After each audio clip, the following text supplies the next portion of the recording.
డైరెక్ట్గా సందేశంకి మనం వెళ్ళిపోదాం. ప్రస్తుత కాలంలో క్రైస్తవ లోకంలో అంటే అన్ని మందిరాల్లో సంఘాల్లో కొంతమట్టుకు జరుగుతున్నటువంటి లేక అక్కడున్న భక్తులు విశ్వాసులు చేస్తున్న అలక్ష్యం నిర్లక్ష్యం ఆది నుండి అది జరుగుతూనే ఉంది. పౌలయ్య కాలంలో కూడా అంత మహనీయుడు గొప్ప భక్తుడు అపోస్తలుడి దినాల్లో కూడా ఆ కుదువ ఆ సమస్య వెంటాడుతూనే ఉంది. దాన్నే హెబ్రీయులకు రాసిన పత్రిక 10వ అధ్యాయము 24. కొందరు మానుకొనుచున్నట్టుగా, ఇప్పుడు చూడండి, కొందరు మానుకొనుచున్నట్టుగా అప్పుడు జరుగుతున్నటువంటిది ఏమిటంటే కొందరు ఏమయ్యారంట, మానుకొనుచున్నట్టుగా. అందరు వినండి నాన్న, వినండి. కొందరు ఏమయ్యారన్నానా, మానుకుంటున్నారంట. ఏం మానుతున్నారు? సమాజముగా కూడుట అది సమాజముగా కూడుట మానక అని రాయబడు. కొందరు ఆల్రెడీ చాలా మంది మానేశారంట. సమాజంగా కూడటం, సంఘంగా కూడటం, సహవాసంగా కూడుకొనడం అప్పుడే అంత గొప్ప భక్తుడు ఉన్న రోజుల్లోనే మానేశారండి. మాలాంటి ఏదో అల్పులం స్వల్పులం మేము ఉన్న రోజుల్లో మానటం అనేటటువంటిది అదేం గొప్ప విషయం కాదు, ఆశ్చర్యం కాదు. చాలా వేదన పడుతున్నాడు ఈ మహనీయుడు భక్తుడు అపోస్తలుడు గారు. అయ్యా, కొందరు మానుకొనుచున్నట్టుగా చూసారా, అప్పటికి మానేశారంట కదా. సమాజముగా కూడుట మానక అంటున్నారు. మీరు మానొద్దలాగా సమాజంగా సమకూడటం మానేటటువంటిది లేదు. అంటే విషయం ఏంటంటే ఇప్పుడు సమాజంలో అప్పుడు వాళ్ళ కాలంలో కానీ ఇప్పుడు కానీ మనం చేస్తున్నటువంటిది ఏంటంటే, మొన్న ఒక సంఘానికి వెళ్ళాను.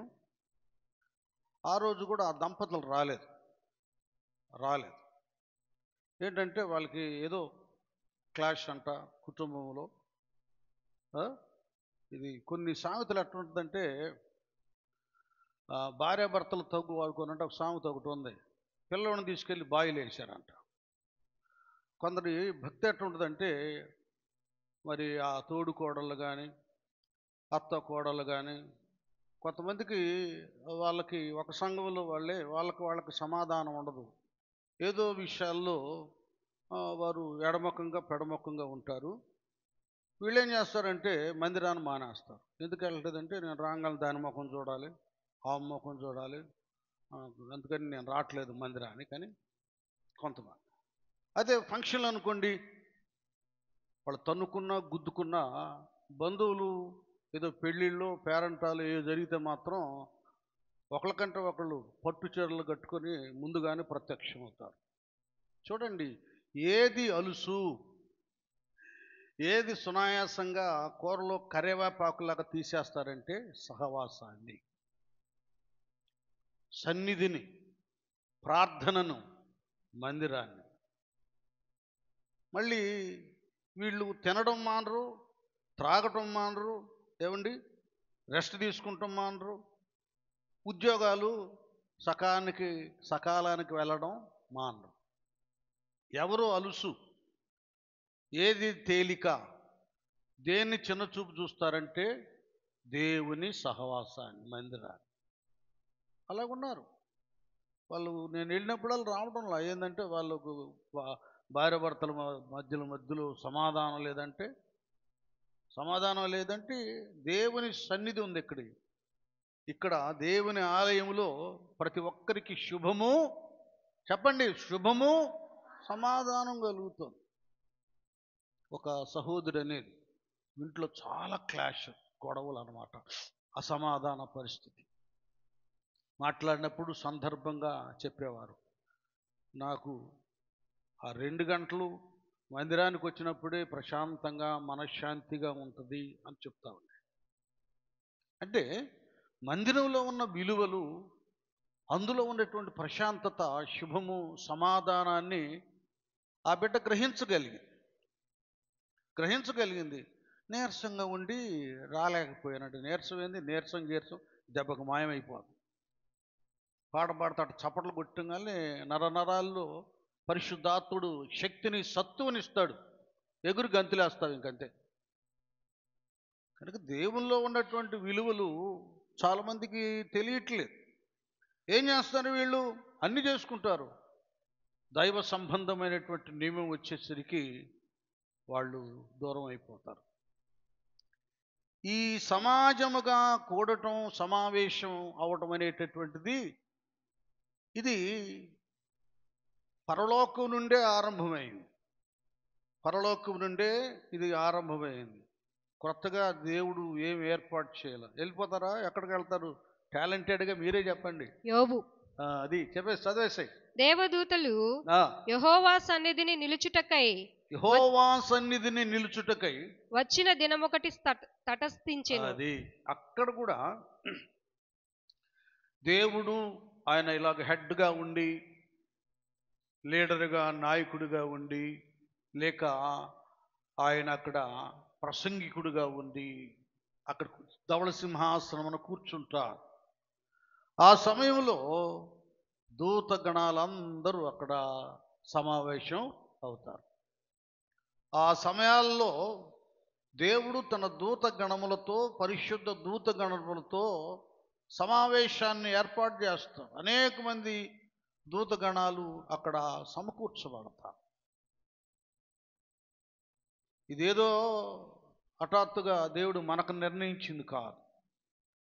ఆయన నియమాలన్నీ, ఆయన పద్ధతులన్నీ మనం ఎలాగూ ఆయన పోలిక, ఆయన స్వరూపమో, ఆయన పరలోక రాజ్య నియమాలను, పద్ధతులను దేవుడు తన భక్తులకు వాడు నేర్చుకునేటట్టుగా వాటిని జారీ చేశాడు. కనుక భక్తులెల్లరూ ఆయన చెప్పినట్లుగా అక్కడేమో పరలోకంలో సమావేశం అవుతున్నారు దూతలతో. దాని గురించే మరి యాకోబు భక్తుడు అంటాడు, ఆ దర్శనములో, ఆ నిచ్చెను కనబడిన దర్శనములో చూసి, ఇది గట్టిగా పరలోకపు గవిని, ఇది దేవుని మందిరం. అర్థమవుతుందా? కొద్ది తెలుసుకోండి వాస్తవాలను. మనం ఎంత తప్పు చేస్తున్నామో మీకు అర్థమైతే, లోబడితే పశ్చాత్తాప్తులు అవుతారు. లేకపోతే ఆయన చెప్తా ఉంటాడులే, మనం వింటా ఉందాం, మన ఇష్టమైతే వెళ్దాం, లేకపోతే మానేసేద్దాం మందిరం. ఇలాంటి వాళ్ళు చాలామంది ఉన్నారు. ఇప్పుడు సంవత్సరం 2 సంవత్సరాలు బాప్తిసం పొందిన వాళ్ళకైతే మేము చెప్తాం, కానీ 10, 20, 30, 40 సంవత్సరాలు రక్షించబడ్డ వాళ్ళకి, బోధకులుగా ఉన్నవారికి, పెద్దలుగా ఉన్న వాళ్ళకి మేమేం చెప్తామండి? చెప్పం. చెప్పించుకునేటటువంటిది వయసు కాదు వాళ్ళది. చెప్పడానికి మాకు మనస్సు రాదు.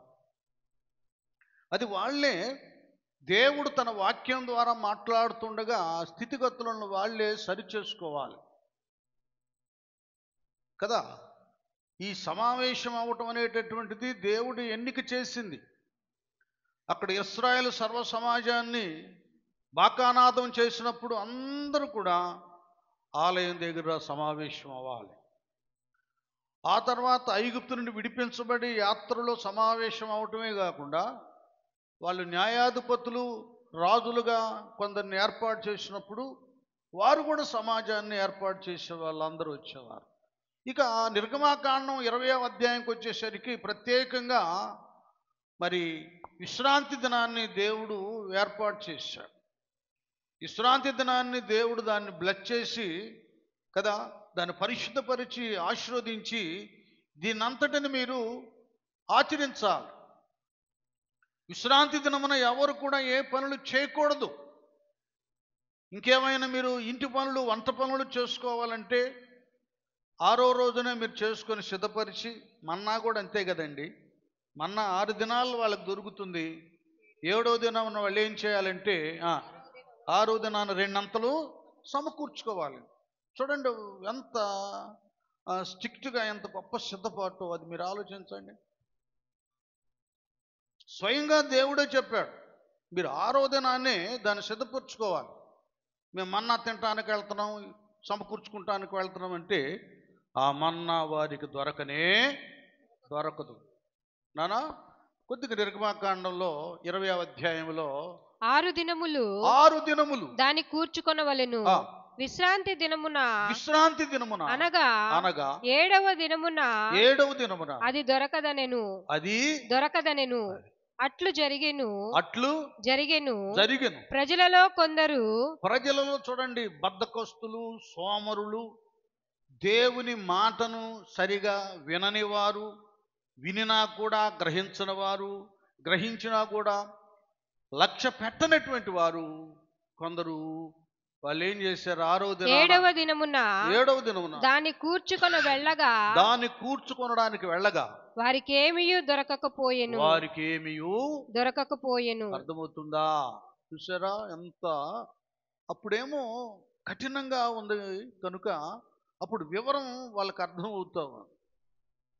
ఇప్పుడులాగా మనం ప్రార్థనలు ఎగ్గొట్టే ఏ నష్టం, ఏ అపాయం, ఏ కీడు ఏమి సంభవించదు కదా. ఆ రోజులు అలాగ లేదు. సడన్గా దేవుడు దానికి తగిన శిక్ష విధించేవాడు, దానికి తగినటువంటి లోటును ఏర్పాటు చేసేవాడు కదా. కొదువును వాళ్ళకి తెలియచేసేవాడు. లేదు అక్కడ 7వ దినాన. చూడండి, వాస్తవంగా ఈ విషయం ఏంటంటే, ఈ 7వ దినం అనబడేటటువంటిది కేవలం శారీరకంగా, భౌతికంగా, కుటుంబ పరంగా తిని తాగి సుఖించే రోజు కాదు. నిర్గమ 20 విశ్రాంతి దినాన్ని గురించి నాయన దాన్ని చదువు. చూడండి, దానికి విశ్రాంతి దినమును పరిశుద్ధముగా ఆచరించుటకు. చూసారా, ఇది విశ్రాంతి దినాన్ని వాళ్ళు ఇశ్రాయేలీలు ఎలా కట్టినానా? పరిశుద్ధముగా ఆచరించుటకు జ్ఞాపకముంచుకొనుము. అది మీరు ఎప్పుడు చెప్తున్నాడు, విశ్రాంతి దినాన్ని పరిశుద్ధ దినముగా ఆచరించాలి. ఆ రోజు మీరు చక్కగా మంచిగా స్నానం చేసి, శుభ్రమైన వస్త్రాలు ధరించి, దేవుని ఆలయానికి వెళ్ళి చేతులెత్తి ఆరాధన చేసి, ఆయన పాటలతో ఘనపరిచి, ఆయన నామములో పవిత్రమైన పెదవులతో, ఈ పవిత్ర హస్తాలతో చేతులెత్తి ప్రార్థన చేసి, దివ్యమైనటువంటి ధర్మశాస్త్ర ఉపదేశాన్ని ఆలకించి ఈ హృదయాన్ని నింపుకోవాలి. 6 రోజులు కడుపు నింపుకుంటున్నాం. మటన్ కావాలంటే మటన్, చికెన్ కావాలంటే చికెన్, ఇంకేది కావాలంటే అది చేసుకొని తినేస్తున్నాం. అబ్బా భలే కమ్మగుందని తృప్తి పడుతున్నాం. ఈ భౌతికపరమైనటువంటి తృప్తితో పాటు ఆత్మ సంబంధమైనటువంటి తృప్తి ఒకటి కావాలి. ఆత్మీయ ఆహారాన్ని మీకు అందించడానికే పరిశుద్ధ దినం. ఈ విశ్రాంతి దినాన్ని ఎలాగ ఆచరించాలంటున్నానా? పరిశుద్ధముగా ఆచరించుటకు జ్ఞాపకముంచుకొనుము. 6 దినములు నీవు కష్టపడి నీ పని అంతయు చేయవలెను. 7వ దినము నీ దేవుడైన యెహోవాకు. 7వ దినము నీ దేవుడైన యెహోవాకు విశ్రాంతి దినము. దానిలో నీవైనను నీ కుమారుడైనను. చూడండి, ఫ్యామిలీకి పెట్టేశాడు. ఇప్పుడు మనం ఏం చేస్తున్నాం? మనం వస్తాం ప్రార్థనకి, ఆడ పిల్లలు వస్తే వస్తారు, లేకపోతే లేదు. రా ప్రార్థనకి వెళ్దామంటే కొద్దిగా లక్ష్యం కలిగినటువంటి వాళ్ళు వచ్చేస్తారు. వాళ్ళు లేదనుకోండి, వాళ్ళు రారు. అంత అవసరం ఏంది? మందిరాన్ని రాకపోతే ఇప్పుడు మాకేమన్నా జీతాలు రావా, చదువులు రాదా ఏంటన్నట్టుగా డ్రాప్ అయ్యే వాళ్ళు చాలామంది ఉన్నారు కదా. మేమే యెహోవా దేవుళ్ళం కాదుగా శిక్షించడానికి. రక్షించినా, శిక్షించినా, దీవించినా, ఏది కలుగు చేసినా ఆయన చేతిలో ఉంది. ఆయన సెలవు లేకుండా ఏది చేయడు. ఏం చేస్తాంలయ్యా, విధి రాత అట్ట రాశాడంట. రాత ఆయన రాసింది కాదు, మనం రాసుకునేది కదా. మంచి రాత ఎట్ట రాసుకోవాలో కూడా ఆయనే చెప్పాడు. మీరు నా ఆజ్ఞకు లోబడిన ఎడల భూమి మీదనున్న సమస్తమైన జనముల కంటే నేను నిన్ను హెచ్చిస్తాను. అది లోబడితే నీ రాత బాగానే ఉంటుంది వాక్యానికి. లోబడకపోతే దరిద్రం. రాత ఎలాగ రాసుకోవాలో సృష్టికర్త దేవుడే మానవులకు బోధించాడు. ఇంకా దైవాజ్ఞను ఉల్లంఘించి ప్రార్థనలు మానేసి విశ్రాంతి దినాన్ని మానేసి వంకర గీతలు గీసుకుంటున్నాడు. ఒక మాట చెప్తున్నా వినండి. దైవ నియమాన్ని పాటించి ఆయన సన్నిధిలో కన్నీరు విడిస్తే జీవితం అంతా సంతోషకరంగా ఉంటుంది. చప్పట్లు కొట్టండి, ఆనందిస్తావు, గంతులు వేస్తావు. ఇక్కడ బాగా తిని తాగి పెళ్ళిళ్ళలో పేరంటాల్లో బంధువులతో ఎట్టుండారు వీళ్ళు అట్టుండారు ఎంజాయ్ చేస్తావే, తుదగది రేపు దుఃఖంగా మారిపోతుంది. దైవ నియమము, దైవ సమయము, దైవ గడియ, దాని విలువగా ఘనమైనదిగా ఏ వ్యక్తి భావించి ఫాలో అవుతాడో, అనుసరిస్తాడో అతని దీవెన ఉన్నతంగా ఉంటుంది. యెహోవా నీవు ఆశీర్వదించిన ఎడల ఎన్నటికెన్నటికి అది దరిద్రం కాదు. ప్రార్థనకు వస్తా ఒకడు దరిద్రుడైపోయాడంటే, ప్రార్థనకు వస్తా కష్టాల్లో కన్నీటిలో ఉన్నారంటే అది నువ్వు చేసిన అపరాధము. ఆ రోజుల్లో విశ్రాంతి దినాన్ని మీరితే ఇంకేం రాయబడిందమ్మా దాని గురించి? విశ్రాంతి దినాన్ని గురించి శిక్ష విధించబడేది పాత నిబంధన కాలంలో. ఈ రోజున నీకు తెలియకుండా దేవుని యొక్క దీవెనలు కంటికి కనబడవు, చెవికి వినబడవు, హృదయానికి గోచరం తెలియబడనటువంటి, కంటికి కనబడకుండా కార్యరూపం దాల్చేటటువంటి ఆశీర్వాదాలు కొత్త నిబంధన సంఘ బిడ్డలకు దేవుడు సమకూర్చాడు. కనుక ఇలాగుండేది. పరలోకంలో దూతలతో కలిసి అక్కడ కూడిక జరిగేది, సమావేశమయ్యేవారు. కనుక దేవుడు తన ప్రజలైన ఇశ్రాయేలులను వాళ్ళు అరణ్య యాత్రలో కూడా వారికి విశ్రాంతి దినాన్ని కేటాయించారు. మన్నా వాళ్ళకి కురిపించబడేది తినడానికి. అది 6 దినాల వరకే. 7వ దినానికి 6వ దినానికి కావాల్సింది సమకూర్చుకునేవారు. అలాగ నిర్లక్ష్యం చేసేవాడికి 7వ రోజు ఫుడ్ ఉండేది కాదు. 7వ దినాన పూర్తిగా వాక్యాహారముతో, ఆత్మ నియమంతో భక్తులు, ఒక మాట చెప్పాలంటే భూలోకం పరలోకంగా మారిపోవాలి. స్తోత్రం, హల్లెలూయా. భూలోకం ఎలాగా? పరలోకంగా. ఎందుకంటే పరలోక దేవుడు భూలోకానికి వచ్చాడు కదండి. దూతగణాలు కూడా అన్నారు కదా, ఆయన ఒక శిశువుగా పశువుల తొట్టిలో పడుకోబెట్టినప్పుడు దూతలందరూ అక్కడ దిగొచ్చారు. పరలోకంలోనేమో ధవళ సింహాసనుడై ఆసీనుడై ఉన్నప్పుడు యెహోవా పరిశుద్ధుడు, పరిశుద్ధుడు, పరిశుద్ధుడని గాన ప్రతిగానాలు చేసేవారు. లూకా సువార్త 2వ వెంటనే పరలోక సైన్య సమూహము ఆ దూతతో కూడా ఉండి సర్వోన్నతమైన స్థలములలో దేవునికి మహిమయు ఆయనకిష్టులైన మనుషులకు భూమి మీద సమాధానమును కలుగును గాక అని దేవుని స్తోత్రము చేయుచుండెను. ఆయన ఇక్కడికి వచ్చాడు శరీరధారిగా. దూతలందరూ పరలోక బెటాలియన్ అంతా దూతగణాలు ఇక్కడ పాక దగ్గరికి వచ్చారు, పశువుల శాల దగ్గరికి, పాక దగ్గర. కాబట్టి ఆయన ఎక్కడుంటారో పరలోకం అక్కడ దిగుతుంది.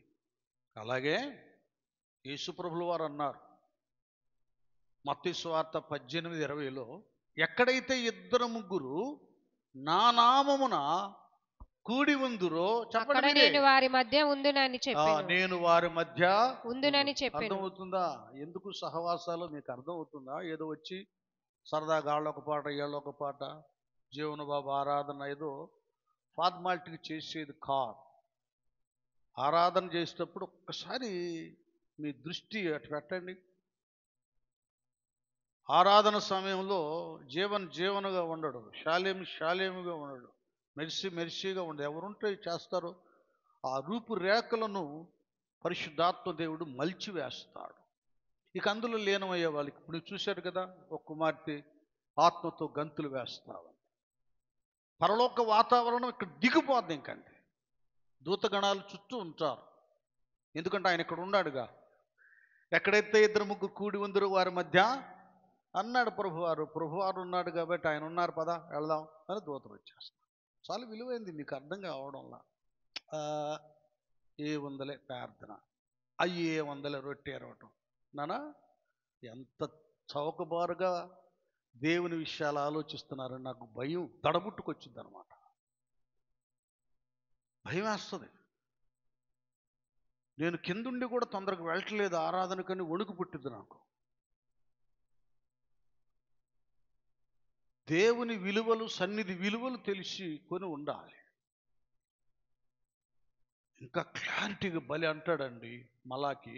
నాన్న ఒకసారి తీరా మలాకి 3 దగ్గరికి వెళ్ళిపోదాం, 16 నుంచి చదువుదాం. చక్కగా ఇవి ఆలకించండి. కొంతమంది మానుకుంటున్నారు. మీరు మానుకొని ఆధ్యాత్మికపరమైన దరిద్రత ఎంత అనుభవిస్తున్నారో ఈవేళ పరిశుద్ధాత్మ దేవుడు మీకు జ్ఞాపకం చేస్తున్నాడు. మలాకి 3:16 నుంచే కదా నాన్న. అప్పుడు యెహోవాయందు భయభక్తులు గలవారు, చూడు మళ్ళీ ఇది, యెహోవాయందు భయభక్తులు గలవారు ఒకరితో ఒకరు మాట్లాడుకొనుచుండగా. అది ఇప్పుడు వచ్చేసాం మనం ప్రార్థించుకుంటాం, కలిసి పాటలు పాడతాం, ఒకరితో ఒకరు మాట్లాడుకుంటుండగా యెహోవా చెవియొగ్గి ఆలకించెను. ఒకటి భక్తులలా అనబడే వారందరూ ఇలా సమావేశం ఉన్నప్పుడు దేవుడు అక్కడికి వచ్చేస్తాడు. వచ్చేసి ఏం చేస్తాడు? యెహోవా చెవియొగ్గి ఆలకించెను. ఏం చేస్తాడు అన్నానా? యెహోవా చెవియొగ్గి ఆలకించెను. అందరూ గమనించాలి, చెప్తున్నా వినండి. ఇప్పుడు దుఃఖంతో నువ్వు వచ్చావు, కుటుంబంలో ఏదో ఒక వ్యక్తికి అనారోగ్య పరిస్థితి, ఆర్థిక సమస్య, వేదనకరమైందో కలిగి ఉన్నావు. నీ వ్యక్తిత్వంలో కూడా కలిగి ఉన్నావు. ఇదే పాటల్లో, ఆరాధనలో, ఈ సమయంలో కూడా హృదయంలో, అయ్యా చాలా దుఃఖంతో ఉన్నా ప్రభువా, యజమానుడు ఇలాగు, బిడ్డలు ఇలాగు, ఈ పరిస్థితి ఇలాగు, ఈ సమస్య ఇలాగుంది, నన్ను చాలా వేధిస్తూ ఉన్నాయా. అలాగే చదువుకున్న బిడ్డలు కూడా మీ చదువులు నానా, అందులో జయము, ఉద్యోగాలు, ఇంకేదేది అవసరమో వాటి విషయంలో కూడా ఈ హృదయంలో ఉన్నటువంటి దానిని అలాగే దేవుడికి వినబడేటట్లుగా హృదయంలో నుండి రిలీజ్ చేయండి. ఎందుకు రిలీజ్ చేయమంటున్నా నా బాధ అంటే, ఆయన చెవియొగ్గి అది. కొందరు ఊహించి తలంచినట్లుగా ఏదో కూర్చొని వెళ్ళిపోయేది కాదు సహవాసం. దేవుని సన్నిధి అంటే దేవుడు తన దూతలతో దిగేది, దేవుడు చెవియొగ్గి ఆలకించేది. ఎంతోమంది దీని ఎడల నమ్మిక, విశ్వాసం ఉంచి దేవుని సన్నిధికి వచ్చి దీవెనలతో, సంతోషంతో ఇంటికి వెళ్ళిన వాళ్ళు చాలామంది ఉన్నారు కదా. ఏడుస్తా వచ్చింది, నవ్వుతా దైవ వాగ్దానముతో హన్న ఇంటికి వెళ్ళింది. చప్పట్లు కొడదా, దేవుని స్తోత్రాలు. ఇది అంటే నువ్వు నమ్మట్లా. నమ్ముట నీ వలనైతే నమ్మువానికి సమస్తము సాధ్యం. నువ్వు ప్రార్థనని, ఆరాధనని నువ్వు లెక్క చేయట్లేదంటే అందులో వసించే దేవుడు నువ్వు నమ్మటల్లా. నువ్వు దాన్ని నిర్లక్ష్యపరుస్తున్నావు, సునాయాసంగా కొట్టివేస్తున్నావు అంటే నువ్వు ఒక ఆచారబద్ధమైనటువంటి వ్యక్తిగా ఉన్నావు, కానీ ఆత్మీయుడుగా లేవు, ఆత్మీయురాలుగా లేవని దీని భావం. యెహోవాయందు భయభక్తులు గలవారు ఒకరితో ఒకరు ఆయన చెవియొగ్గి ఆలకించెను. నెక్స్ట్ మరియు యెహోవాయందు భయభక్తులు కలిగి, చూడండి, యెహోవాయందు భయభక్తులు కలిగి ఆయన నామమును స్మరించుచు ఉండు వారికి. అది ఇప్పుడు ఏం చేసాం? యేసయ్య నామములో పాటలు, ఆరాధన, స్మరించి ఉండు వారికి జ్ఞాపకార్థముగా ఒక గ్రంథము ఆయన సముఖమునందు వ్రాయబడెను. ఇది మీరు బాగా అర్థం చేసుకోవాలి. ఇది బాగా మీరు అర్థం చేసుకోవాలి. ఒక పుస్తకం ఒకటి ఉంటుంది, గ్రంథం ఉంటుంది. సంవత్సరానికి 52 ఆదివారాలు. 52 ఆదివారాలు. ఎన్ని ఆదివారాలను నువ్వు దూరం అయిపోయావో, ఎన్ని ఆదివారాలు నువ్వు వచ్చావో, వచ్చినటువంటి నీవు ఎంత నీ హృదయాన్ని కుమ్మరించావో, ఎంతగా ఆత్మతో పాటలు పాడావో, ఎంతతో ఆత్మావేశంతో ఆరాధన చేశావో, ఎంతగా ప్రార్థించావో, ఎంతగా దేవుని వాక్యాన్ని విన్నావో, గ్రహించావో, కనుగొన్నావో, గైకొన్నావో, ఇవన్నీ నీ పేరు. నీవు దేవుని సముఖమును, ఆరాధనలో, సహవాసంలో వచ్చిన దినాలు, ఆత్మార్పణ అర్పించిన దినాలు, దేవుని ద్వారా పొందుకున్న ఆశీర్వాదాలు, ఆత్మీయ కదలిక, భాషలు, వరాలు, ప్రవచనాలు ఇవన్నీ అక్కడ రాయబడి ఉంటాయి. నేను చెప్పటంలా, సొంతగా మీరు తప్పకుండా వస్తారులే అని మీరు రావటాన్ని నేను చెప్పడంలా. దేవుడు గ్రంథంలో ఉన్నటువంటి లేఖనాన్ని, ప్రవచనాన్ని, ప్రవక్తలు మీ మధ్య నేను చదివి, అందులో మరేమో చదువుతామని చదివి వినిపిస్తున్నా. ఇప్పుడైనా దైవ సమావేశము, సంఘము, సహవాసపు విలువలు గుర్తెరగాలి భక్తులు. చెప్పానుగా నేను, మీ ఉద్యోగాలు మానరు, మీ ఫంక్షన్లు మానరు, ఇంకేదైనా ప్రాముఖ్యమైనవి తినటం, త్రాగడం, ఇవేవి మానరు. ఆరాధన మానడానికి ప్రిపేర్ అవుతారు కొంతమంది. పెళ్ళా 2 రోజులు ఆదివారం వచ్చిన ప్రార్థన కట్. ప్రార్థన కట్ అనుకుంటున్నావు, అక్కడ నీ బ్లెస్సింగ్ కట్ అన్న సంగతి నీకు అర్థం కావటంలా. దైవ సన్నిధి, బుద్ధి జ్ఞానముల సర్వ సంపదలు ఇక్కడున్నాయి. అక్కడ అంటాడు 6 దినాలు నువ్వు కష్టపడి పని చేసుకో. నువ్వు ఇన్ని దినాలు పని చేస్తున్నావు, శనివారం దాకా. నీకు ఆరోగ్యం ఎవరిస్తున్నారు నానా? నీకు ఓర్పు ఎవరిస్తున్నారు? నీకు ఓపిక ఎవరిస్తున్నారు? నువ్వు చక్కగా ఉండే డ్యూటీలు ఎట్లాగుండు, నువ్వు బాగా చేస్తున్నావు, ఓకే అని ఈ మెప్పు ఎవరి వలన నీకు వస్తుంది? ఎవరి వలన తింటున్నావు, త్రాగుతున్నావు? దేవుని సెలవు లేక నీవు నేను మనం తినలేము, త్రాగలేము. ప్రసంగి చదువుకోండి కదా. ఇంతుంది దేవుడిచ్చే అన్ని. బాగా తింటాం, బాగా ఉంటాం, బాగా హ్యాపీ అవుతాం. దేవుని సమయాన్ని మాత్రం మనం విలువివ్వము. ఎంత తప్పు చేస్తున్నామో మీరుగా ఆలోచించండి. అమ్మ, మీకు తెలిస్తే చెప్పండి. ఆ రోజు విశ్రాంతి దినాన్ని ఉల్లంఘించి గవిని దాటితే ఏం చేసేవాళ్ళు చెప్పండి? తెలిసిన వాళ్ళు చెప్పండి. గవిని దాటితే విశ్రాంతి దినాన్ని ఉల్లంఘించి ఏం చేసేవాళ్ళు? శిక్షించేవాళ్ళు. ఇప్పుడు ఎవరేమంటారు? నువ్వు ప్రార్థన రాకపోయినా, అసలు మానేసినా కూడా ఎవరేమన్నారు. కాకపోతే ఏం చేస్తామంటే ప్రార్థన చేస్తారు పెద్దోళ్ళు. అయ్యా ఎందుకు ఆగేందో ఆ సహోదరి తీసుకురాయి అని ప్రార్థన చేస్తాం. కానీ డిమాండ్ కమాండ్ చేయంగా బెత్తం తీసుకొని కొట్టం కానీ టోటల్గా ఎప్పుడు అంటే వీళ్ళు ఎగ్జామ్ రాసేటప్పుడు ఈ స్టూడెంట్స్కి ఒకసారి వాడు అటెండెన్స్ తీస్తారు. ఏ ఉంటాయిగా కదా, పరీక్ష రాయటానికి ఏదది హాల్ టికెట్ రాదు, కట్టు. ఇంకేం పరీక్ష రాస్తావు? పాపం ఈ భక్తులు ఎంతమంది హాల్ టికెట్ రాని వాళ్ళు ఉన్నారో మీకు మీరే ఇవాళ వెళ్ళి బాగా అర్థం చేసుకోండి, ధ్యానం చేసుకోండి వాక్యాన్ని. దేవుని దగ్గర ఉన్నతమైన హాల్ టికెట్ అంటే దేవుని ఉన్నతమైన కృప. ఇట్లా మానేసి పోగొట్టుకుంటారని జాగ్రత్త. కృప దూరం అయిపోయిందంటే మనం ఏం సాధించలేం. ఇప్పటి వరకు హీన స్థితిలో ఉన్న మనలను ఆయన నామాన్ని బట్టి ఒక స్థానాన్ని ఇచ్చాడు. తలగా చేశాడు కానీ తోకగా చేయలేదు. మళ్ళీ తోకలు అవ్వడానికి ప్రయత్నాలు చేయొద్దు దయచేసి. ఆ స్థితిని మనం కాపాడుకుందాం. తర్వాత ఏమంటాడు నాన్న మలాకిలో? ఇంకా ఏముంది రాయబడి? మూసేశారు అది. 3:16 నేను నియమింపబో దినము రాగా వారు నా వారై నా స్వకీయ సంపాద్యమై యుందురు. తండ్రి తను సేవించు కుమారుని కనికరించినట్టు. వీళ్ళందరూ ఇక్కడి నుంచే స్టార్ట్ అయ్యాక యెహోవా యందు భయభక్తులు గలవారు ఒకరితో ఒకరు మాట్లాడుకొనుచుండగా యెహోవా చెవియొగ్గి ఆలకించెను. మరియు యెహోవా యందు భయభక్తులు కలిగి ఆయన నామమును స్మరించుచు ఉండు వారికి జ్ఞాపకార్థముగా ఒక గ్రంథము ఆయన సముఖమునందు వ్రాయబడెను. బుక్ ఉంది.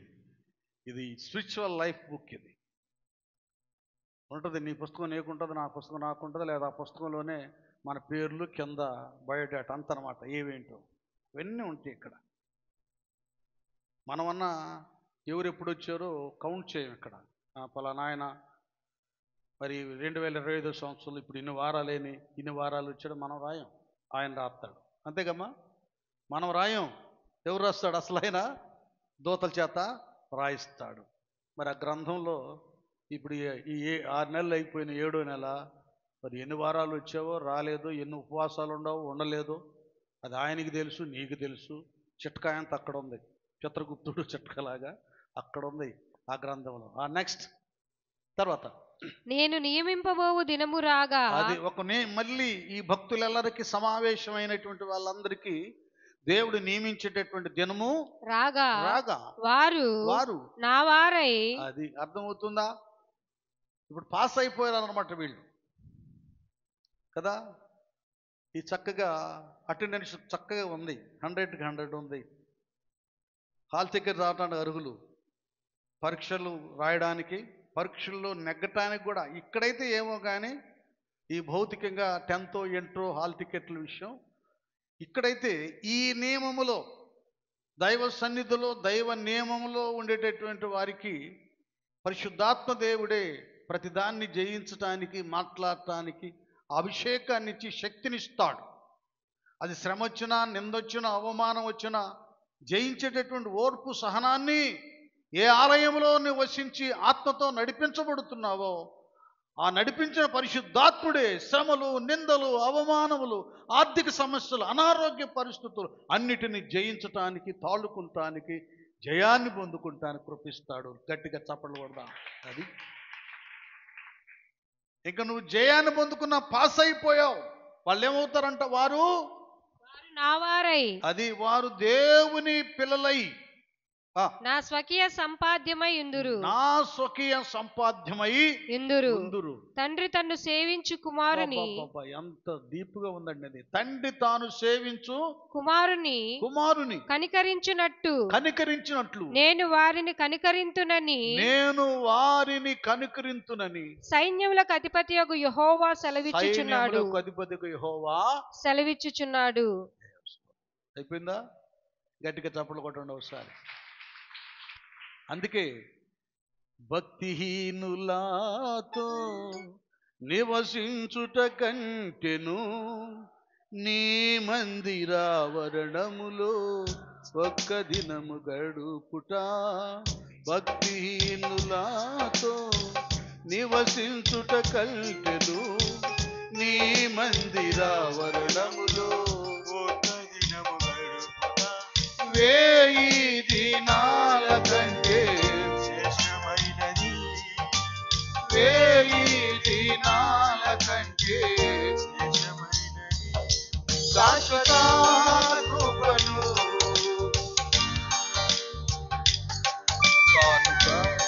కానుకనైతిని ఈ సన్నిధిలో, ఈ సన్నిధిలో శాశ్వత కృపను తాళంచగా. నా హృదయమెంతో జీవము గల దేవుని దర్శింపానందముతో ఏకవేణి అందరూ పాడాలి. నా హృదయమే అదే జీవము గల దేవుని దర్శింపానందముతో నా దేహమెంతో నీకై ఆశించే, నా దేహమెంతో నీకై ఆశించే శాశ్వత కృపను నే తాళంచగా. ఈ సన్నిధిలో శాశ్వత కృపను నే తాళంచగా. మళ్ళీ పాడతాం. భక్తిహీనులాతో నివసించుట కంటెను నీ మందిరావరణములో ఒక్క దినము పాడాలి. భక్తిహీనులాతో నివసించుట కంటెను నీ మందిరావరణములో ఒక్క దినము గడుపుట. 1000 దినాల కంటే శ్రేష్టమైనది, 1000 దినాల కంటే శ్రేష్టమైనది శాశ్వత కృపను నే తాళంచగా. అనుమానైతిని నీ సన్నిధిలో, ఆనైతిని శాశ్వత కృపలు చేతాలంచగా. హల్లెలూయా, హల్లెలూయా. అర్థమవుతుందా? పరలోకంలోనే ఈ సమావేశాలు జరుగుతాయి. మనకు అలాగ ఆరాధనలు జరుగుతున్నాయి. అలాగే తన జనంగా ఏర్పాటు చేసుకున్న ఇశ్రాయేలు ప్రజలకు కూడా విశ్రాంతి 7వ దినాన్ని విశ్రాంతి దినముగా వారికి ఏర్పాటు చేశారు. ఆ దినాన్ని పరిశుద్ధ దినముగా ఆచరించాలి. ఆ దినంలో ఇంటి పనులు, వంట పనులు ఏం కాదు, ముందు దేవుడి పని. మనం అందరం గుండె మీద చేసుకొని చెప్దాం, ఆదివారం దేవుడి పని అని. ఎంతమంది ముందు మటన్ల చికెన్ తీసి అవతల పడేయండి, ముందు చక్కగా ఫ్రెష్ అయ్యి ఆలయానికి వెళదాం. 8 గంటలకు కదా, ఒక 10 నిమిషాల ముందు మోకరిద్దాం. ఎంతమంది మనం వెళుతున్నాం? మన దేవుని రోజుకి ఎంత విలువ మనం ఇస్తున్నాం? ఎవరికి వారు ప్రశ్న వేసుకోండి. ఎంత ఇస్తున్నాం మనం? ఎంత భయపడుతున్నాం? ఎంత శ్రద్ధాభక్తిని చూపిస్తున్నాం ప్రభు దినం రోజు? చెప్పండి, చేయగలుగుతున్నామా? ఏవండి, 8 గంటలకైతే 8:30, 9, 9:30, 10, 10:30, 11 అంత అయిపోయా. నువ్వు డ్యూటీకి అలాగ వెళ్తావా? 10 గంటల కంటే ఒక 10 నిమిషాల ముందే అక్కడ ఉంటావు కదా నాన్న. 8 10 నిమిషాల ముందే అక్కడ ఉంటావు. ఒకవేళ ఆలస్యమైనా ఉండా, ఏంటి అంత తొందర, గీతలు ఇట్లా ఉండు అని ఒక అరగంటన ఉంటావు. అక్కడే పడి ఉంటావు చచ్చినట్టుగా. ఎక్కడో టయానికి రాము మనం. ఏమంటే ఒక 10 నిమిషాల ముందైనా సనగటం, గొనగటం మొదలైంది, అవుతాం. సాచే చెప్పాడే. మరి ఆయన నీకు ఇచ్చాడుగా, 1కి 2 ఇచ్చాడు దీవెన. ఇది ఎందుకులే ప్రభు, నాకు ఈ 10 లక్షలు వద్దులే అంటావు నువ్వు. మరి బలి వచ్చిన స్తోత్రం అంటావు కానీ వద్దనవు కదా. ఆయనకైతే ఇవ్వవు టైం, నీకైతే ఆయన ఎంత ఇచ్చినా కావాలి. ఎంత స్వార్థం అండి ఈ భక్తులది. మనుషులందరినీ అంటే ఈ భక్తులది ఎంత స్వార్థమో చూడాలి. చాలామందికి ఈ విలువలు అర్థం కావట్లేదు. దేనికి దానికి మెచ్చుకోవాలి. ఏ రూపేణైనా మీరు వినండి, Lutheran, Baptist, CSI, Roman Catholic చర్చిలు చూడండి.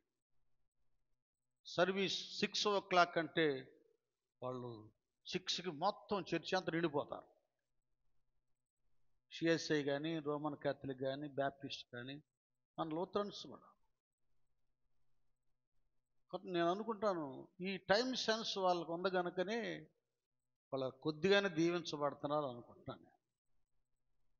మనం మహాభక్తులు అండి, కొద్దిగా పాట పాడితే గంతులేస్తాం ఆత్మతో. ఈ ఆత్మ నియమాన్ని పాటించేటప్పుడు రావడంలా.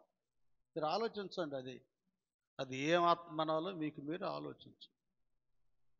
మన దేవుడు క్రమము కలిగిన వాడు. అందుకే క్లాస్ ఇచ్చింది. వాడు ప్రవచించినా, దెయ్యాలు అలగొట్టినా, నువ్వు ప్రవచించావుగా, మళ్ళీ అద్భుతాలు చేసావుగా అని కిరీటం వేయిలా. బలా నమ్మకమైన మంచి దాసురాలు అనరా దేవుడు వాళ్ళు. అక్రమము చేయువార్లారా, మీరెవరు నేను ఎరుగను, నా యొద్ద నుండి పొండని, నా యొద్ద నుండి పొండని వారితో చెప్పుదును. అర్థం అవుతుందా? రేపు పరలోకం వెళ్తే చాలా ఎదుర్కోవాలి మనం. కాబట్టి ఇప్పుడే మీకు చెప్తున్నాను, ఉన్న నియమాలు చెప్తున్నాను.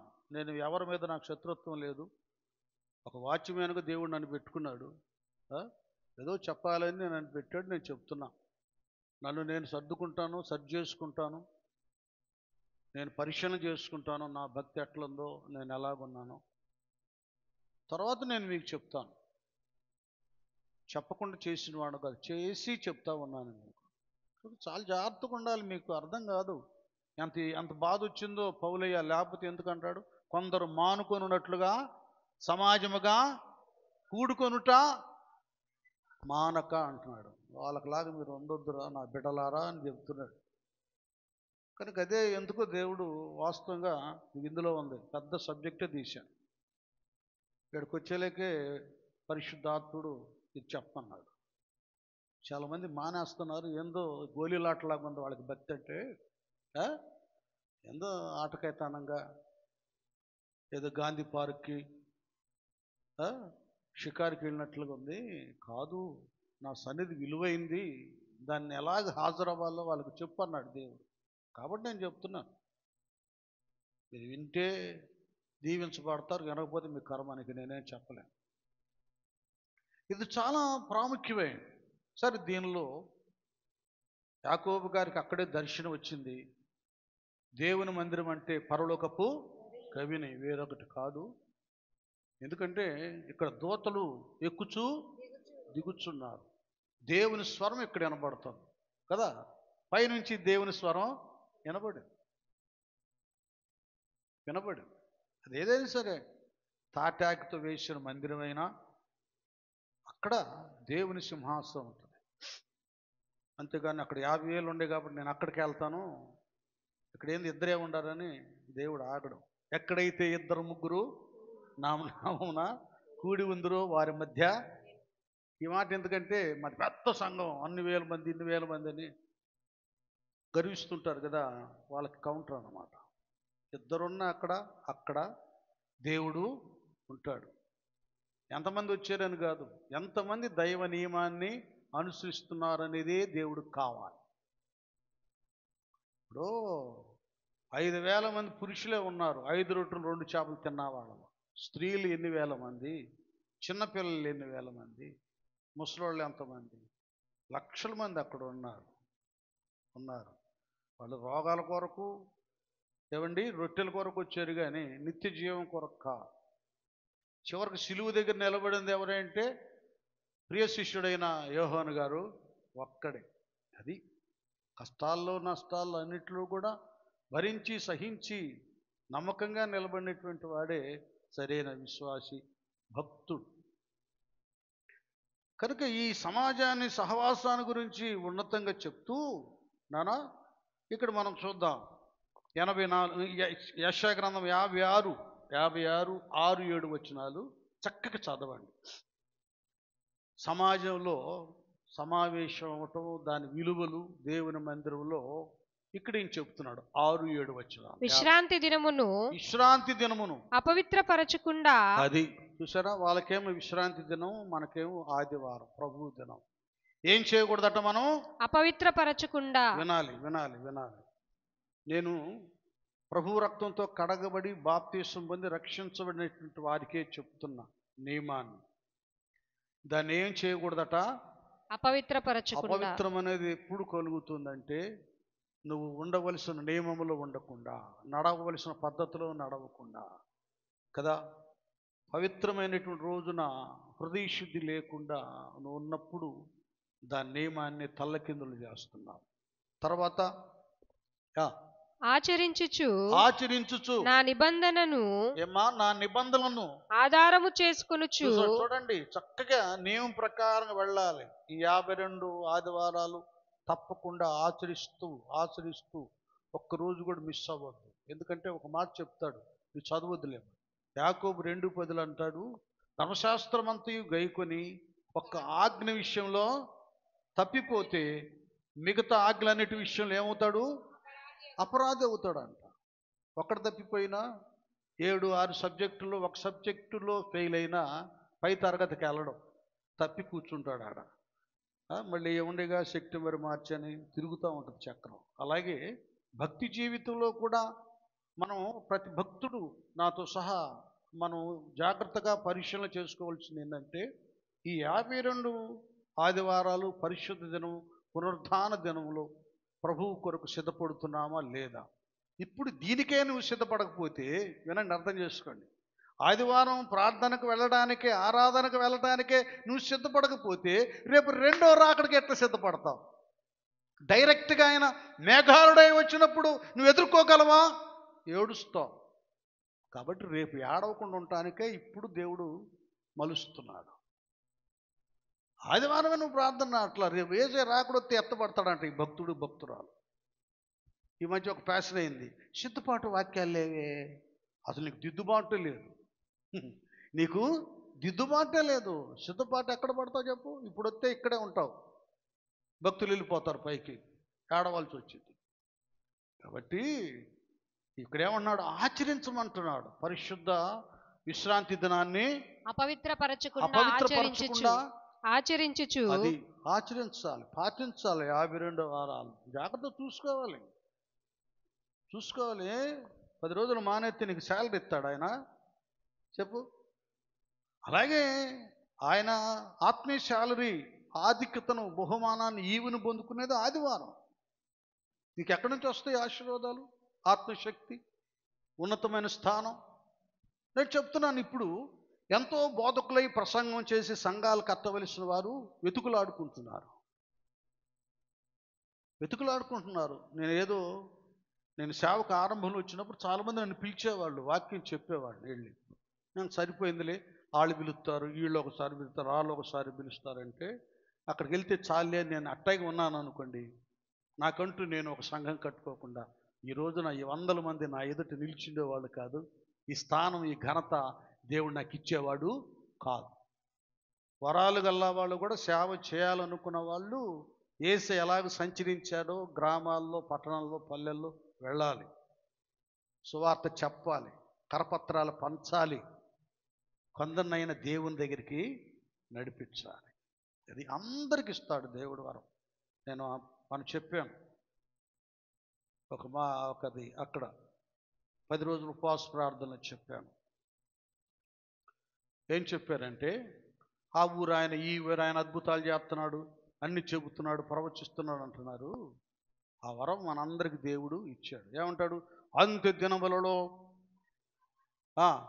అందరి మీదకి, జనులందరి మీదకి, సర్వజనుల మీదకి నా ఆత్మను, అది యవనస్తులు ప్రవచిస్తారు కదా, అలాగే కన్యకులు కదా, వీళ్ళందరూ ప్రవచిస్తారు, దర్శనాలు చూస్తారు, వృద్ధులు కూడా ప్రవచిస్తారు, మీ దాసులు దాసురాళ్ళు కూడా ప్రవచిస్తారు అనేటటువంటి క్లియర్గా ఉంది.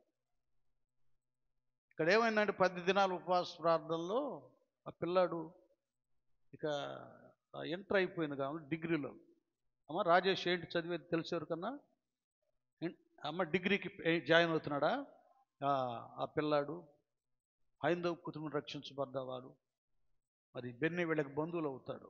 దేవుడు ఏంటో వాళ్ళ మీద కృపను పంపిస్తున్నాడు. వాడు ఆత్మను పొందుకొని ఇంకన్నీ చెప్పేస్తున్నాడు, మొత్తం చెప్పేస్తున్నాడు. ఇప్పుడు మన అక్కుళ్ళు ఎలాగ ఆత్మ పొందుకొని విషయాలని చెప్తారు, మొత్తం చెప్పేస్తారు. అందరూ బెత్తరపోతారు, ఆశ్చర్యపోతారు. చూడండి, చిన్న వయసులో ఎంత భాగ్యం ఇచ్చాడు. అప్పుడు వాళ్ళందరికీ నేను ఒకటి జ్ఞాపకం చేశాను. ఈ కృప మీ మీదకు రావటానికి కారణం ఏంటంటే, అక్కడ హెడ్ క్వార్టర్స్ ఆనందపేట, గుంటూరు, పెండేలవారి వీధిలో కూడా పిల్లలు స్టాల్ స్కూల్లో చదువుతున్న పిల్లలు 6-7 చదువుతున్న వాళ్ళు ప్రార్థన, సొలొమమ్మ ప్రార్థన పెట్టేది. వాళ్ళందరూ వచ్చి అక్కడ మోకరించి, వీళ్ళంతా మేరీ, శ్రీలత, వీళ్ళందరూ ఉండేసి వీళ్ళందరూ ఆత్మ పొందుకొని గంతులు వేసేవాళ్ళు, ప్రవచించేవాళ్ళు. ఆ దినాల్లో ఇంత గొప్ప వరాలతో కూడిన సంఘం ఇది. ఇంకా మీరు ఆత్మ పొందుకోకుండా ఒక నియమంలో లేకుండా ఉన్నారంటే మీ దరిద్రమే కానీ, మీ నిర్లక్ష్యమే కానీ, దేవుని కృప మాత్రం వెంటాడుతూనే ఉంది. అందరూ మీద దేవుని ఆత్మ ఉంది. మీరు అది సద్వినియోగపరచుకోండి, ఉపయోగపడతారు. మీ వ్యక్తిత్వంలో ఒక ఘనత వస్తుంది, మీ కుటుంబ వ్యవస్థ దీవెనకరంగా ఉంటుంది, సంఘానికి మీరు క్షేమాభివృద్ధిని కలుగా చేస్తారు. నిర్లక్ష్యం చేయొద్దు. ప్రతి ప్రభు దినాన్ని ఒక విలువైనదిగా నువ్వు భావించినప్పుడే నీ వ్యక్తిత్వంలో విలువ పెరుగుతుంది, నీ కుటుంబానికి ఘనత వస్తుంది, సంఘములో నీకు ఒక స్థానం కలుగుతుంది. ఇది కావాలి.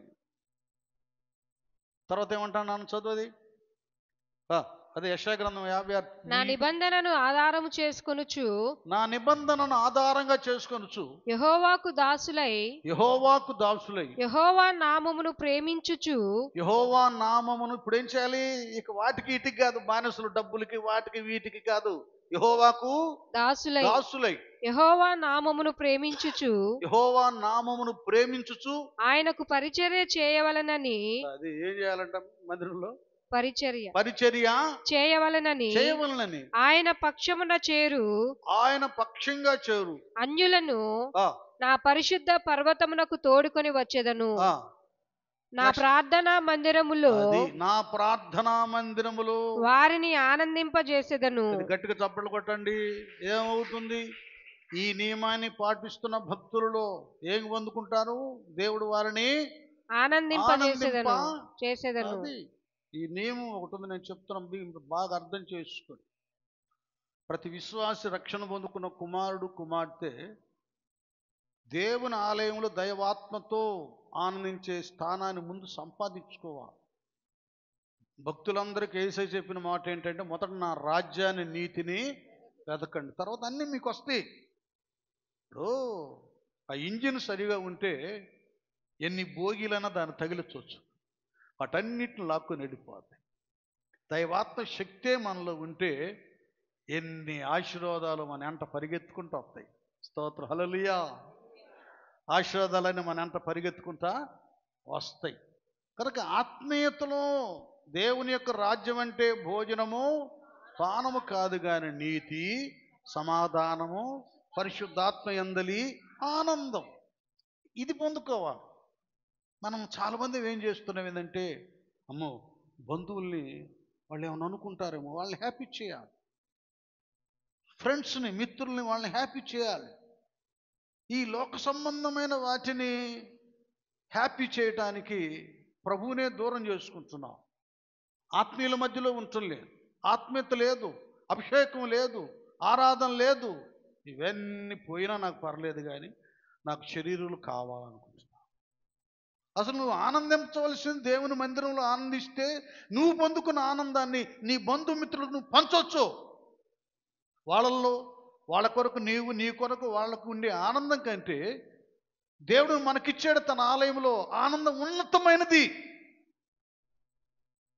అది శాశ్వతమైనది, అది తృప్తిని, నెమ్మదిని, సమాధానాన్ని కలిగించే ఆనందం. అది బంధుమిత్రులతోనో వాటికని వీటికని అది తాత్కాలికమైంది. మాట పెరిగి తేడాలు కూడా రావచ్చు, గొడవలు కూడా కావచ్చు. మనం ఎన్ని చోట్ల పెళ్ళిళ్ళలో, దినాలలో, ఫంక్షన్లలో తనుకున్న వాళ్ళని చాలామందిని చూస్తాం. ఇవన్నీ కొద్దిగా లోతుగా మీరు ఆలోచించండి. చాలామంది దేవుని నా మందిరంలో ఏం చేస్తాడంట?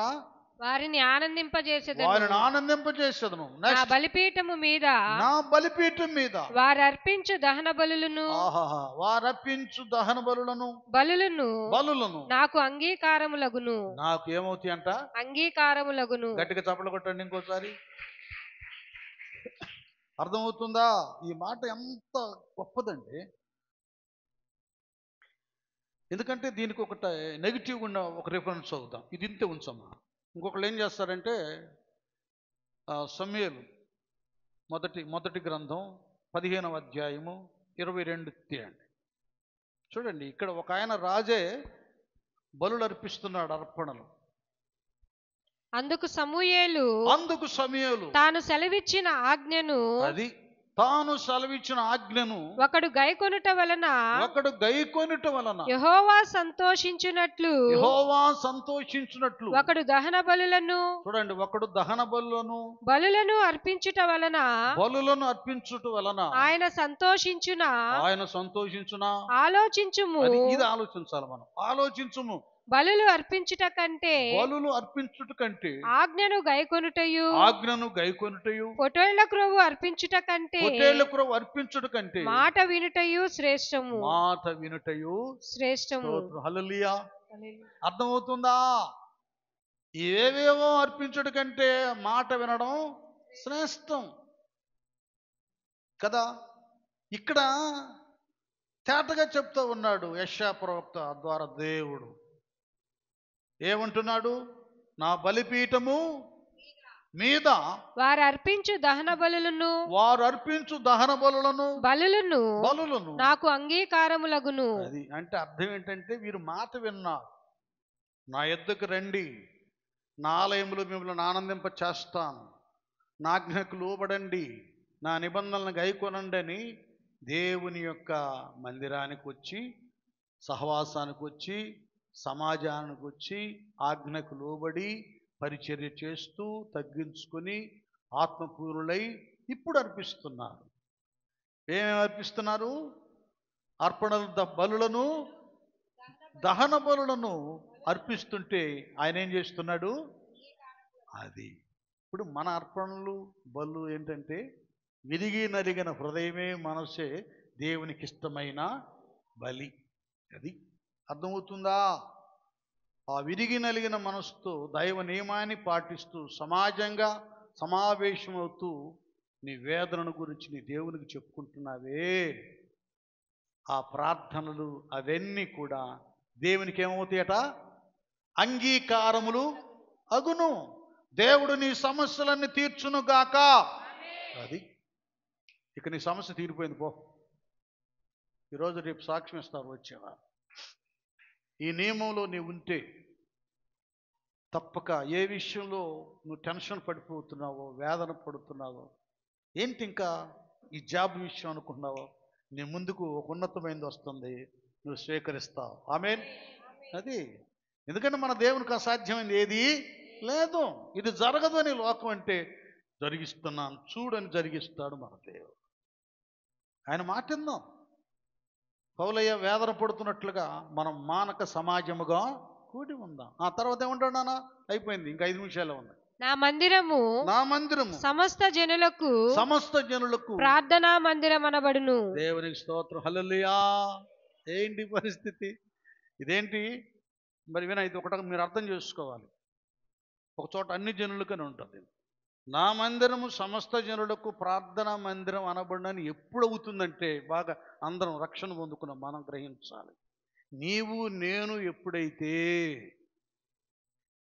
ఆ మందిరంలో నిత్యము కనబడుతూ ఉంటామో, ఆ మందిరంలో పరిశుద్ధాత్మ దేవుడు కదా, యెహోవా యందు భయభక్తులు గల వారి నిమిత్తం ఆయన దాచి ఉంచిన మేలు, అదే సిద్ధపరిచిన మేలు ఎంతో, ఆ గొప్ప మేళ్ళు మనం పొందుకొని సాక్షులుగా నిలబడుతూ మన ముఖాల్లో, మన వస్త్రాధారణలో, మన పరిస్థితుల్లో ఒక ఆశీర్వాదం, ఆనందాన్ని లోకానికి చూపిస్తామో. అన్న ఇదివరకులాగా లేడు. ప్రార్థనకు వెళ్ళిన దగ్గర నుంచి అన్నీ మారిపోయినాయి. అక్క వెళ్ళిన దగ్గర నుంచి ఆనందం చూడు, ఆశీర్వాదం చూడు, అభివృద్ధి చూడు. ఇది బయట అందరికీ బహిర్గతం అవుతుంది ప్రజలకు. దీనికి కారణం దేవుడు లేనప్పుడు దుస్థితి, దుర్గతి అన్నకి. దేవుడు ఉన్నప్పుడు ఆశీర్వాదం. కాబట్టి ఆ దేవుని దగ్గరికి మనం కూడా వెళదాం. ఆ మందిరానికి, చెప్పండి, ఆ మందిరానికి మనము కూడా అందాం. కనుక అప్పుడవుతుంది నా మందిరము సమస్త జనులకు ప్రార్థనా మందిరం అనబడుతుంది. హల్లెలూయా. అది ప్రియ సోదరి సహోదరుడా, నీవు సరిగా దేవుని మందిరానికి వెళ్ళి దైవ నియమములను పాటిస్తూ దైవ సన్నిధిలో పరిచర్యలతో జీవిస్తూ దీవించబడుతూ ఉండగా నువ్వు ప్రసంగం చేయవలసిన అవసరం లేదు. నిన్ను చూసే అన్యజనులు దేవుని ఆలయానికి కదిలి వస్తారు. హల్లెలూయా. అది అసలు నువ్వే రావు మందిరానికి, నువ్వెవరిని తప్ప చెప్పు. నీ ఇంట్లో కూడా తేలేవు. నేను ఒక మాట చెబుతున్నాగా, రక్షణ పొందుకొని కూడా దేవుని మందిరానికి దూరం అయ్యేవారు తాము స్థిరపడరు, దీవించబడరు, కుటుంబానికి కూడా దీవెనను తీసుకురారు. నేను చెప్తున్నాను అనుభవంతో, ఈనాడు మీ ముందు చెప్తున్నా ఉన్నాను. నువ్వు ఏమి లేని స్థితిలో, ఒక పేదరికములో, శూన్య స్థితిలో నీవు ఉన్నా, నువ్వు దేవునిలో సరిగా ఉంటే ధనవంతుడు అవుతా. ఉదాహరణకు నేనే, సందర్భం కాబట్టి చెప్తున్నాను. కుమార్తెలు ఏం బాధపడద్దు. మరి చెల్లెళ్ళు కూడా ఉన్నారు పాస్టర్ గారికి. ఆమె మరి ఒక ఉద్యోగి, సెంట్రల్ గవర్నమెంట్ జాబ్ ఆమెది. సెంట్రల్ గవర్నమెంట్ జాబ్ ఆమెది. నేను దేవుడు నన్ను సేవకు పిలుచుకున్నాడు. నన్ను ధరించడానికే ప్యాంట్ షర్ట్లు సరైనవి లేవు. అలాంటి పరిస్థితి, దీనస్థితి నాది. అలాంటి స్థితిలో దేవుని పాదాల దగ్గర పడ్డాడు. తర్వాత దేవుడు 84లో సేవ, పెళ్ళి, ట్రైనింగ్ అన్నప్పుడే ఆమెకి కొంతకాలానికి జాబ్ వచ్చేసింది. అంతకుముందు ట్రైనింగ్ అయితే ఏంటి నా పరిస్థితి? అందరూ అనుకున్నారు ఇంకేముంది, ఉద్యోగం చేసే భార్య పిల్లని చేసుకున్నాడు, అది ఇది అని చేసుకున్నాను. లేదు, దేవుడు నన్ను ఆమె జీతం మీద బతికేటట్లు చేయలేదు. మీరు వెళ్ళి తర్వాత అమ్మని అడగండి. నేను ఎప్పుడైనా ఆమె శాలరీ అడిగానేమో, ఇంత ఇవ్వమని అడిగానేమో, దానికి ఇవ్వమని అడిగానేమో, నేను ఎప్పుడు ఏమన్నాను. నా కొడుకు పరమందన నా తండ్రి అనమాట. నా బిడ్డ ఎక్కడ తక్కువ కాకూడదని ఆమె కంటే నన్ను పైవానిగా చేశాడు, కానీ ఇట్లా అడుక్కునేటట్టు నన్ను చేయలా. ఇక్కడ చర్చి ఆమె షేర్ ఉంది, దాంతోపాటు దేవుని కృప ఉంది. దేవుడు నాకు ఇవ్వడం, నేను ఇవ్వడం. ఆమె నర్సరాపేటలో చూడండి, అవన్నీ ఇంకా అది మేము వెళ్ళే వాహనాలు కానీ, అలాగే మరి స్వర్ణపాతన చర్చిగా అన్నీ కూడా ఎక్కడ దేవుడు నన్ను లేనివాడుగా, దరిద్రుడుగా చేయలేదు. మీలాంటి ఆత్మీయ బిడ్డలందరూ నమ్మకస్తులు. అన్న అయ్యగారు నమ్మకంగా చేస్తాడు, దోచుకునేవాడు కాదు, దేవుని పని చేసేవాడు. ఇలాగన దేవుడు నన్ను నిలబెట్టుకుని తన కృపతో మిమ్మల్ని ఏర్పాటు చేసుకుని, యెహోవా నా కాపరి నాకు లేమి, అది సింహపిల్లలు కదా లేమిగా ఆకలి కలిగి లేమి గలవై ఉంటాయేమో, కానీ యెహోవా యందు భయభక్తుల వారికి ఏ మేలు, అది అవి లేమి కలిగి ఉంటాయి. అట్లాగే దేవుడు నన్ను చేశాడు. నేను ఇది ఎందుకు చెప్తున్నానంటే, మీరు ఒకవేళ మీ ఆర్థిక పరిస్థితి దీనస్థితిని చూసి ఏముందిలే అనుకుంటున్నారేమో. ఏ దీన స్థితిలో ఉన్నా దేవునిలో, దేవుని మందిరంలో మన నమ్మకంగా సరిగా ఉంటే దేవుడు మనల్ని ధనవంతులుగా చేస్తాడు. మీకు తెలుసు కదా, ఆయన ధనవంతుడై ఉండి కూడా మనలను కదా మన కొరకు ఏమైపోయాడు, దరిద్రుడైపోయాడు. మనలను ధనవంతులుగా చేయండి. ఆయన ఏమైపోయాడు, వండర్ఫుల్ సాంగ్స్ ఉంటాయి కదా, మనలను ధనవంతులుగా చేయను, దారిద్రుడాయేను ఆ ప్రభువు. చూసావు, మనలను ధనవంతులుగా చేయటానికే పరలోక వైభవాన్ని వదిలిపెట్టి నక్కలకు బొరియలు ఉన్నాయి, ఆకాశ పక్షులకి గూళ్ళు ఉన్నాయి, తలవాల్చడానికి కూడా స్థలం లేదు. మన కొరకు దరిద్రుడయ్యాడు, అది గుర్తుపెట్టుకోండి. కాబట్టి ఇక నుండైనా ఈ నిర్లక్ష్య వైఖరిని వదిలిపెట్టేసి ఇట్లా అయిపోండి. ఒకసారి 121 కీర్తన 22వ కీర్తనకి వెళ్ళిపోదామా? అయిపోయిందిలే, 2 నిమిషాలే ఇసుకిచ్చను. అయ్యా దావీదయ్య మాట 1 నుంచి 4, 1 నుంచి 120. యెహోవా మందిరమునకు వెళ్ళుదమని జనులు నాతో అనినప్పుడు నేను సంతోషించి తిని, యెరూషలేమా మా పాదములు నీ గుమ్మములలో నిలుచుచున్నవి. యెరూషలేమా బాగుగా కట్టబడిన పట్టణము వలె నీవు కట్టబడి ఉన్నావు. ఇశ్రాయేలీలకు నియమింపబడిన శాసనమును బట్టి యెహోవా నామమునకు కృతజ్ఞతాస్తుతులు చెల్లించుటకై వారి గోత్రములు, యెహోవా గోత్రములు అక్కడికి ఎక్కి వెళ్ళును. అచ్చట న్యాయము తీర్చుటకై సింహాసనములు, దావీదు వంశీయుల సింహాసనములు స్థాపింపబడి ఉన్నవి. యెరూషలేము యొక్క క్షేమము కొరకు ప్రార్థన చేయుడి.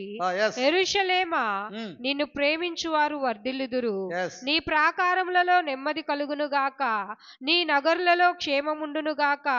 నా సహోదరుల నిమిత్తమును నా సహవాసుల నిమిత్తమును నీకు క్షేమము కలుగును గాక అని నేనందును. మన దేవుడైన యెహోవా మందిరము నిమిత్తము నీకు మేలు చేయ ప్రయత్నించేదను. ఆమేన్. ముందు ఏమంటాడు 122లో మొదట, యెహోవా మందిరమునకు వెళ్ళుదమని జనులు నాతో అనినప్పుడు నేను సంతోషించి తిని. దావీదు ఎందుకు ఎంత భాగ్యం అంటే, మందిరానికి వెళ్దాం పదండి రాజుగారు అంటే ఏమయ్యాడు, సంతోషించి. ఏళపాలేదేమో అనే మాట ఆయన నోట వచ్చేది కాదు. మనం మందిరానికి రాము. మనం ఈయన ఒకవేళ మధ్యలో ఎవరిని వచ్చే పదండి నాకు ఎందుకు ప్రేరణ ఉంది వెళ్దామంటే వెళ్దాం హ్యాపీ అయ్యేవాడు. చూడండి, ఒకసారి మీరు మందిరాలని, సహవాసాన్ని, ఆరాధనని ఏమైనా మీ మైండ్లో ఉంటే అది డిలీట్ చేసేయండి, నెట్టేసేయండి, అది ఉంచుకోకూడదు. మందిరానికి, సహవాసానికి వీళ్ళు పరిశుద్ధులు, వీళ్ళు ప్రభు రక్తంతో కడగబడ్డ వాళ్ళు. ఎక్కడ దొరుకుతారు మీకు? మీ ఉద్యోగాల దగ్గర, పనుల దగ్గర లోకస్తులు దొరకవచ్చు, ముచ్చట్లు చెప్పి నిన్ను నవ్వియచ్చు. ఆ నవ్వు తర్వాత ఏడిపోయిద్దులండి. దేవుని పిల్లల మధ్యలో సహవాసం చాలా ఉన్నతమైనది. సమాజంగా కూర్చొని మానకూడదు, మందిరానికి దూరం కాకూడదు. ఏమైనా కక్ష ద్వేషం ఉంటే ప్రార్థన చేసి మంచిగా ఉండేటట్టుగా మనసు తెచ్చుకో. ఇది వదిలిపెట్టుకుంటే దరిద్రమే కానీ ధన్యత రాదు. కాబట్టి దావీదు గొర్రెలు కాచేవాడు రాజు అవటానికి కారణం ఇదే. మందిరం అంటే ఇష్టం, ప్రార్థన చేసేవాడు, వెళ్ళేవాడు, చాలామంది మందిరానికి కూడా నడిపించేవాడు. కనుక మనం మానక సమాజంగా కూడి ఏది కుదువుందో అవన్నీ కూడా మన దేవుని దగ్గర చెప్పుకొని సమృద్ధిని, ఆశీర్వాదాలను, ఘనతను పొందుకుందాం. అటు భాగ్యాన్ని దేవుడు మనందరికీ అనుగ్రహించును కాక. తల్ల వంచండి, ప్రార్థన చేసుకుందాం. అందరు హృదయాలు తెరవండి.